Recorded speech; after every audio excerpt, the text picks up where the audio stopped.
আজকে আমি হালকা সাজে তোমাদের কাছে এসেছি।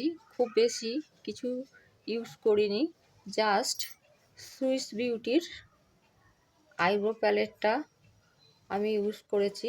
দাঁড়াও তোমাদেরকে খুলে দেখিয়ে দিই।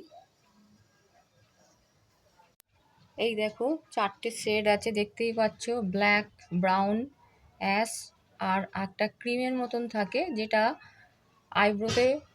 আইব্রো করার আগে এটা বুলিয়ে নিতে হয়। আর একটা ছোট্ট তুলি আছে আইব্রোটা সেট করার জন্য, দেখতেই পাচ্ছ।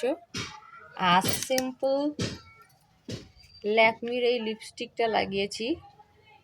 তোমরা যদি চাও কোন শেডটা লাগিয়েছি তাহলে আমি পরে জানিয়ে দেবো। আর এই দেখো, ছোট্ট একটা কাজল। এই কাজলটা ব্লু হেভেনের, খুব সুন্দর, অনেকক্ষণ থাকে।